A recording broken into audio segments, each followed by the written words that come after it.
নমস্কার বন্ধুরা, আল্লাহ কুকিং চ্যানেলে আমার সবাইকে স্বাগত জানাই। অনেকদিন পরে ভিডিও নিয়ে চলে এলাম।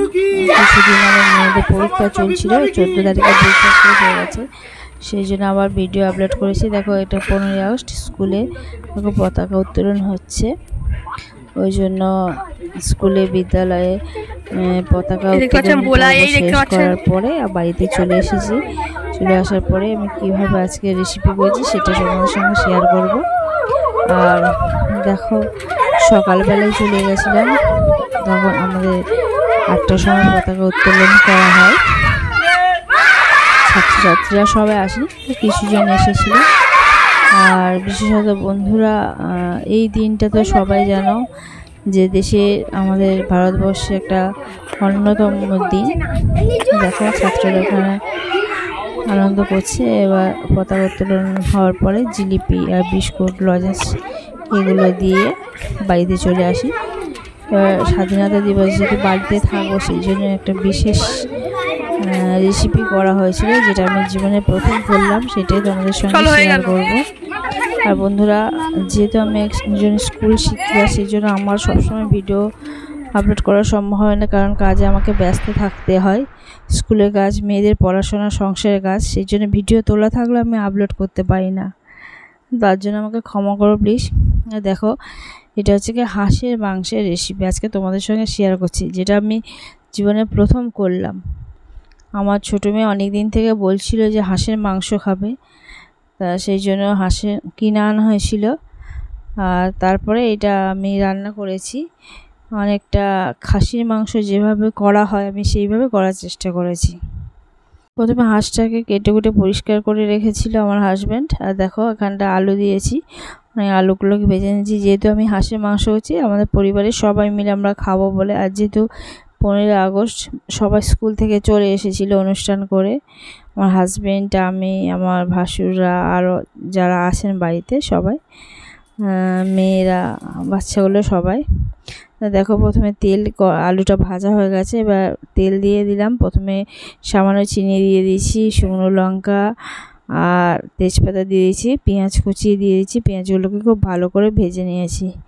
এবার দেখো, এখানটায় প্রায় 2.5 চামচ আদা বাটা দিয়ে দিচ্ছি।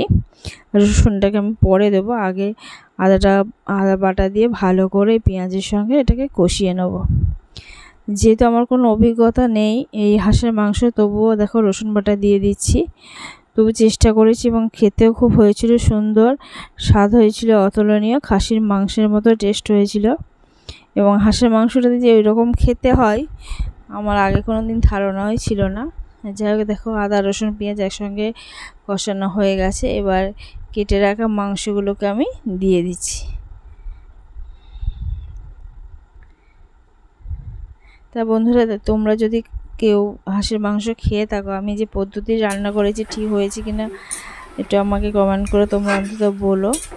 দেখো, এবার এই যে হাঁসের মাংসটা দিয়ে ভালো করে একটু ভেজে নিলাম। নেওয়ার পরে একটু হলুদ দিয়ে দিচ্ছি আর লঙ্কা গুঁড়ো দিয়ে দেবো, দিয়ে ভালো করে কষিয়ে নেবো। এখানে কাশ্মীরি লঙ্কার গুঁড়ো দিয়েছি এবং যেটা লঙ্কা ঝাল হয় সেই লঙ্কার গুঁড়ো দিচ্ছি, দিয়ে খুব ভালো করে কষাতে হবে।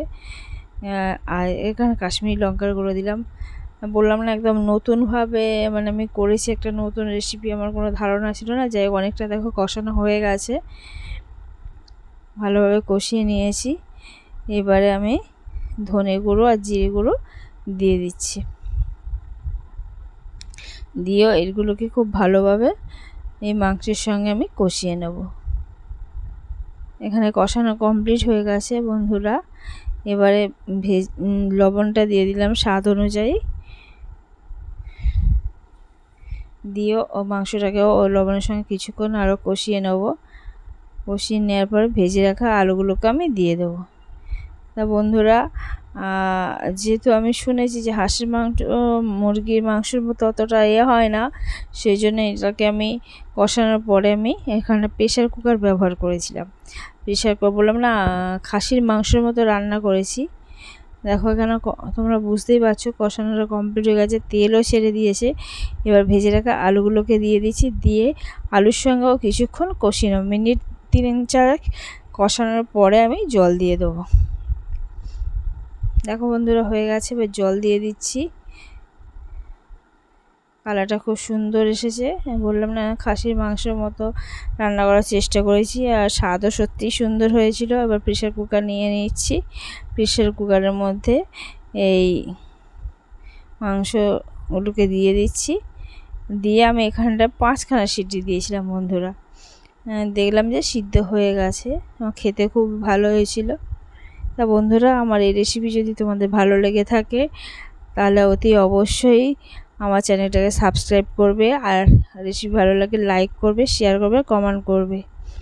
আজকের রেসিপি এই পর্যন্ত। আবার নতুন রেসিপি নিয়ে তোমাদের সামনে চলে আসবে। ততক্ষণ ভালো থেকো, সুস্থ থেকো। অনেক অনেক ধন্যবাদ।